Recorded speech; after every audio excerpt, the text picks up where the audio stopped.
back to my channel. If you're new here, I'm Erin from the Bookish Craft House, and I'm here today with another crochet pattern review.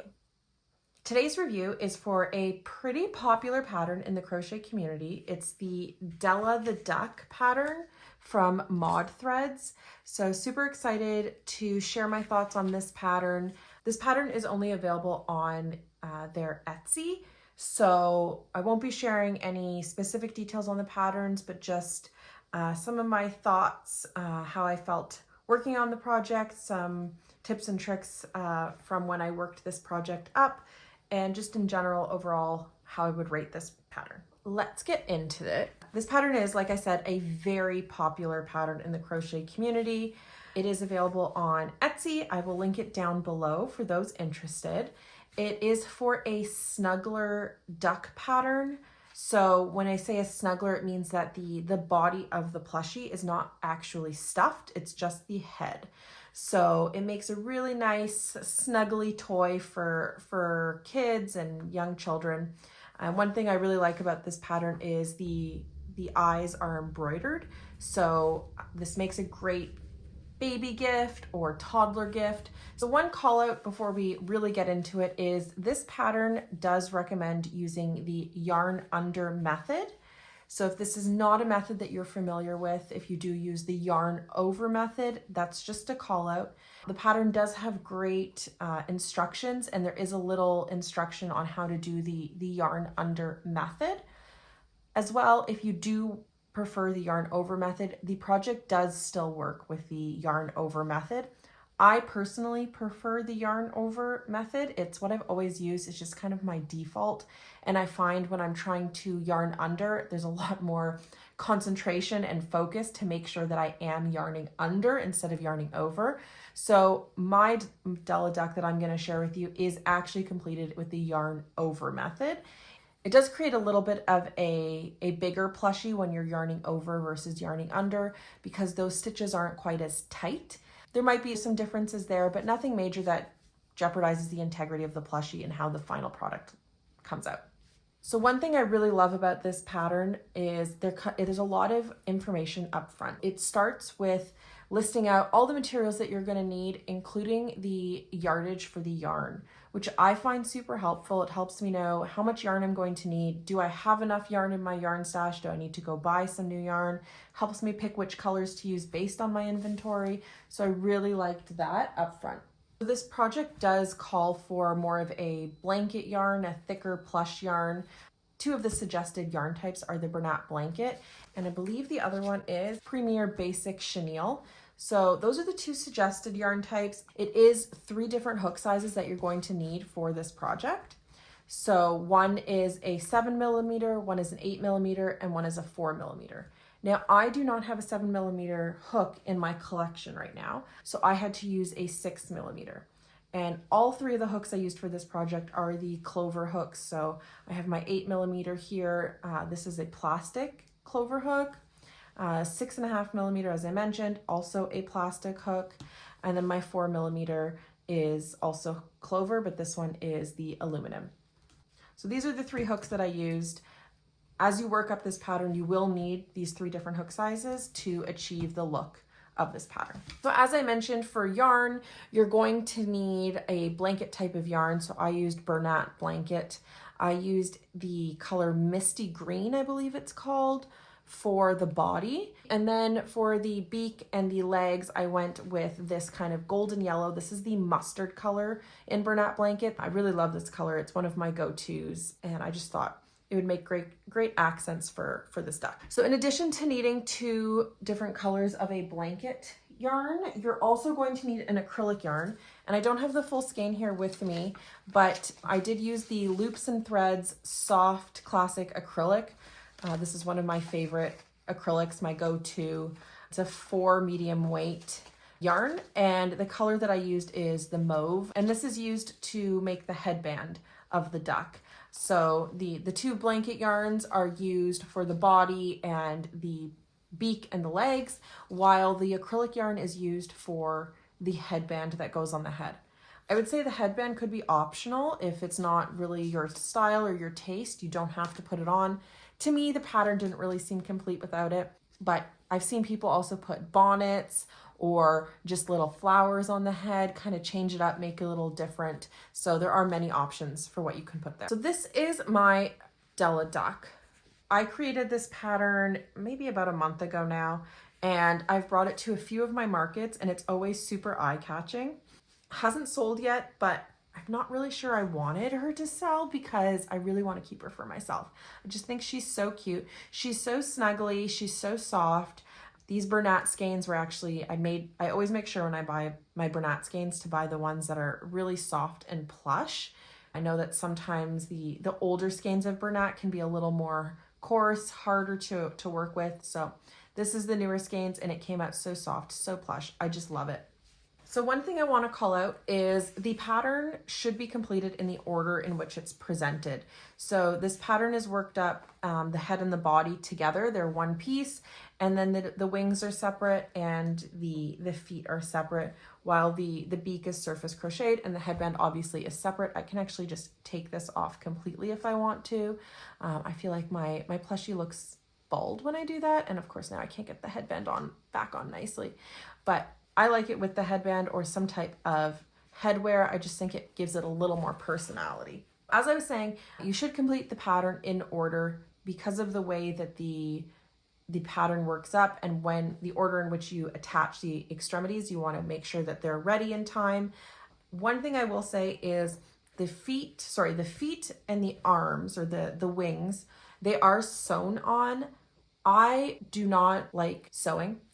It's just not something that's my favorite. I always get a little bit nervous about placement, making sure that they're in the right spot. And I do worry that when I sew, even though it looks like it's in the right spot before I sew it, once I'm done sewing, I don't like the placement. And it's just so much harder to undo versus crocheting in the rounds. If you don't like the placement, you just have to undo a few crochet stitches. So I much prefer that. And I do think there is the option to kind of amend the pattern yourself so that you can crochet the wings and the feet in within the rounds. But this was my first time making it, and I didn't want to try that out. I just wanted to follow the pattern as it was.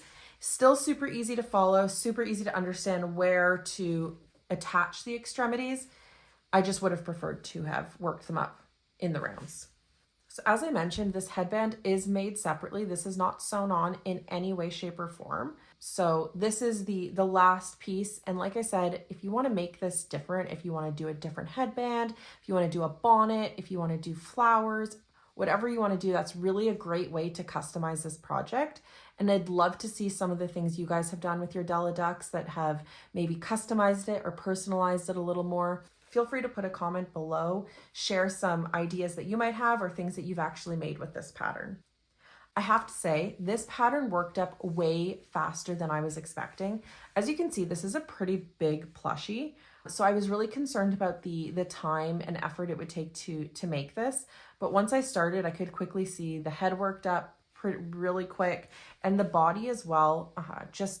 I just powered through those. The piece that took me the longest definitely would have been the headband. I'm gonna take this off and unravel it so you guys can see, but this is quite a long strand of yarn or strip of yarn. So this did take quite a while to work up, but very simple stitches. So, not a huge concern there, but overall pattern worked up really, really quick, which was really nice. The instructions were incredibly easy to follow.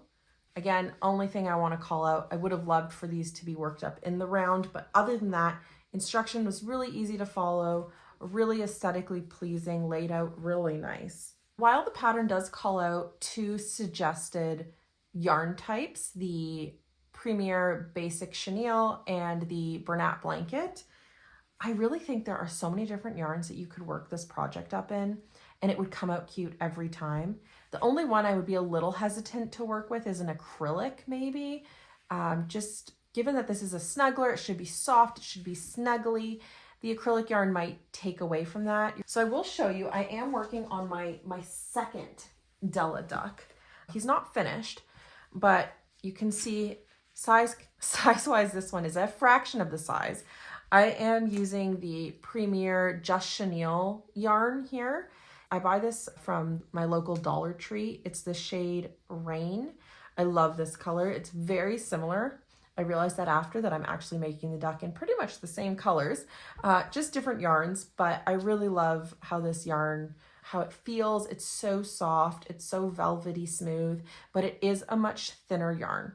It is a super bulky 6-weight yarn, but if you look at the actual thickness and size of the yarn, it is drastically thinner than a Bernat blanket. So the plushie comes out a lot smaller. For this one, I used much smaller hook sizes. I believe I used a 4 and a 4.5. Also had to adjust for the smaller yarn that's here. And then the extremities, so far I just have the feet and the beak. And those are the Premier acrylic yarn. And I can't remember what the name is. It's also from Dollar Tree, but I will put it on the screen here so you guys know the type of yarn it is. I still need to work on the wings, and I'm thinking for this one, I'm going to put safety eyes instead of the embroidered eyes, just to change up the look a little, you know, maybe some kwai eyes with some glitter, something to give it a little more personality. And I'm thinking I might skip the headband on this one, and instead I was thinking of adding maybe a scarf. Just, again, trying to change it up a little, change the look. Because this is intended for young kids, babies, toddlers, the option to embroider the eyes is there, and the pattern does come with a tutorial on how to embroider these eyes. Feel free to, if you're making this snuggler for yourself or for not a small child, to put in safety eyes. Those work as well. But I decided to just really wanted to follow the full instructions with this pattern, so I did embroider the eyes. This was, I don't want to say my first time embroidering eyes, but my first time embroidering them in this style, and I really loved it. The instructions were super clear. I was a little nervous on how it would turn out, but I think it came out really great, and it made me not so scared to embroider eyes anymore, which is a great a learning curve here. Overall, I'm going to rate this pattern a 9 out of 10, and I have two main reasons why I wasn't able to give it a 10 out of 10, and that has to do with one, not being able to attach the feet and the wings through joining in the rounds. Again, not a fan of sewing, so I feel like if I was able to attach these just within the rounds, crocheting them into the round, I would have really enjoyed this pattern a lot more. And I think in future snugglers that I make of this pattern, I'm going to give that a shot just to make the project a little more enjoyable for me. And then as well, another reason is this is a fairly high cost pattern, just compared to the patterns I'm used to buying. This one was a few dollars more. I believe it was about $10 Canadian, and I think I got it on sale for 25% off. So not, it's not going to break the bank, but it was a little bit more expensive than what I'm used to paying for patterns, which is usually around $5 or $6 Canadian. Now, I will say, this isn't an incredibly cute pattern. It does work up super fast, and I feel like this would be a great market make, and it would catch a lot of attention for parents of young kids or people who are looking for a baby gift of some sort. And given its size, I feel like you can charge quite a bit for this snuggler. So for all those reasons, I understand it. Maybe it is justified in the price, but I would have liked to see it maybe a few dollars cheaper. I would definitely buy from this creator again. Really enjoyed the pattern. So cute. Absolutely love my Della duck. We'll definitely be making more of these in the future, especially for baby gifts and toddler gifts, and trying it out with different yarns, different color combinations, and different accessories to see how those go. I'd love to hear about the Della ducks that you guys have made, or maybe different duck patterns that you've made. Please comment below your thoughts on either this pattern or other patterns that you might suggest. I'd love to hear from you guys, hear what you guys are making, your experience with the Della duck, or maybe your experience with other crochet ducks that you've made. Thank you so much for sticking around till the end of this video. If you like this content, please like and subscribe. I try to release new videos every week, reviewing different crochet patterns. I'll probably start branching out to reviewing other crochet items as well, and maybe even other crafting items. Thanks so much for joining, and I can't wait to see you guys in my next one.